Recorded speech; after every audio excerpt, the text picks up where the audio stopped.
আমরা বাংলাদেশ জামাত ইসলামীর পক্ষ থেকে 6 সদস্যের একটি প্রতিনিধি দল বাংলাদেশ নির্বাচন কমিশনের প্রধান নির্বাচন কমিশনার এবং কমিশনার বৃন্দের সঙ্গে একটি আনুষ্ঠানিক বৈঠকে মিলিত হয়েছিলাম। আগামী জাতীয় সংসদ নির্বাচনকে সামনে রেখে কয়েকটি গুরুত্বপূর্ণ ইস্যুতে নির্বাচন কমিশনের ভূমিকা, কোনো বিষয়ে কিছু ইনফরমেশন গ্যাপ, কিছু অস্পষ্ট অবস্থা, এগুলো পরিষ্কার করার জন্য নির্বাচন কমিশনের সঙ্গে আমরা আজকে মিলিত হয়েছিলাম এবং সুনির্দিষ্ট কিছু বিষয়ে ওনাদের সাথে আমাদের আলাপ আলোচনা হয়েছে। তার মধ্যে একেবারেই প্রথম এবং সর্বাধিক গুরুত্বপূর্ণ, যেটা দেশবাসী 18 কোটি মানুষ যে নতুন গণতন্ত্রের অভিযাত্রার জন্য অপেক্ষা করছে, সেটা হচ্ছে একটি অবাধ, সুষ্ঠু, স্বচ্ছ, গ্রহণযোগ্য, নিরপেক্ষ জাতীয় নির্বাচন। সেই নির্বাচনের সুনির্দিষ্ট তারিখ ঘোষণা, এটার জন্য জাতি অপেক্ষা করছে। নির্বাচনের ঘোষিত যে টাইম লাইন, আসন্ন রমজানের পূর্বেই নির্বাচন করার ব্যাপারে যে জাতির কাছে সরকার এবং পলিটিক্যাল পার্টি স্টেক হোল্ডার আমরা যারা কমিটেড, নির্দিষ্ট তফসিল ঘোষণার সময়টা একেবারেই পেরিয়ে যাচ্ছে দেখে আমরা এ বিষয়ে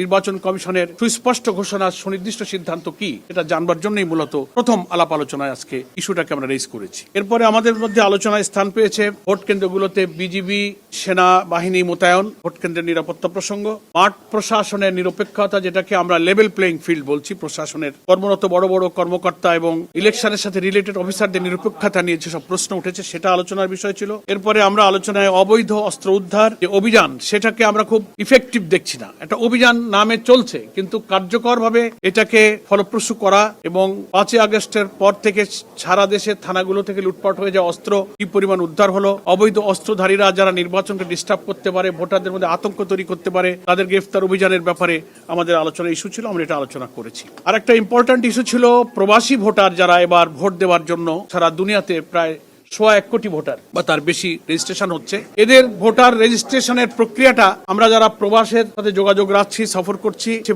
প্রক্রিয়াটা তারা অনেকে জটিল মনে করছে। এনআইডি, পাসপোর্ট, কোন প্রয়োজনীয় ডকুমেন্টস না হলে এটা হতে পারছে না। এটাকে আরো কতটা মিনিমাম সহজ করে আমাদের প্রবাসী ভোটারদের ভোট প্রদানের ব্যবস্থা করা যায়, সেটা নিয়ে আমাদের আলোচনার বিষয় ছিল। ভোট কেন্দ্রে সিসিটিভি ক্যামেরা স্থাপন, নিরপেক্ষ ভোট, সুষ্ঠু ভোট গ্রহণের জন্য একটা অন্যতম ইস্যু। এটা আমরা আগেও জামাত ইসলামীর পক্ষ থেকে কয়েকবার দৃষ্টি আকর্ষণ করেছি। ওনারা কথা দিয়েছিলেন, ওনারা বলেছিলেন এটা একটা কস্টলি ইস্যু। আমরা এই ব্যাপারে সরকারের প্রচুর অর্থ বিভিন্ন কাজে ব্যয় হয়। আমরা বলেছিলাম যে একটা জাতীয় নিরপেক্ষ নির্বাচন গণতন্ত্রের, দেশের শান্তি শৃঙ্খলা, নিরাপত্তা এবং নির্বাচিত জনপ্রতিনিধির কাছে ক্ষমতা হস্তান্তরের জন্য এর চেয়ে গুরুত্বপূর্ণ আর কিছু হতে পারে না। এখানে অর্থ ব্যয় করা প্রয়োজনে অনেক ডোনার এজেন্সি, ডোনার কান্ট্রির কাছে সহযোগিতা চাওয়া যায়। আমরাও কিন্তু এই সমস্ত ব্যাপারে অ্যাপ্রোচ করেছি বিভিন্ন জায়গায়। তো সেই সিসিটিভি ক্যামেরা স্থাপন সম্পর্কে এগুলো আমাদের মধ্যে আলোচনার বিষয় ছিল। এবং আইন শৃঙ্খলার যে মাঝে মাঝে গুরুতর অবনতি আমরা দেখছি, একটা দলের সবার উপরে অন্য দলের হামলা, ইভেন নারীরাও তাদের ভোটের কাজে, ভোটার সমাবেশে, গণসংযোগে গিয়ে তারাও নির্যাতিত, নিপীড়িত হচ্ছে, হামলার শিকার হচ্ছে, আহত হচ্ছে। এই সব পরিস্থিতি নিয়েই আমরা মূলত নির্বাচন কমিশনকে এখনই সিরিয়াস না হলে তফসিল ঘোষণার পর নির্বাচন কতটা সুষ্ঠু হবে, কি কি আশঙ্কা আছে, কিভাবে ওনারা চ্যালেঞ্জ ফেস করবেন, সে ব্যাপারে ওনাদের কি গৃহীত ব্যবস্থা, কি পদক্ষেপ ওনারা নিচ্ছেন, সুনির্দিষ্ট সুস্পষ্টভাবে সেগুলো বুঝবার জন্য মূলত আজকে আমরা 6 সদস্যের এই প্রতিনিধি দল বৈঠক করেছি। দীর্ঘ আলোচনা হয়েছে, প্রায় 1.5 ঘন্টার মতো। আলোচনায় প্রধান নির্বাচন কমিশনার সহ কমিশনার বৃন্দ যথেষ্ট আন্তরিকতা এবং তাদের গৃহীত পদক্ষেপগুলো সম্পর্কে আমাদেরকে যথাসাধ্য ব্রিফ করার চেষ্টা করেছেন।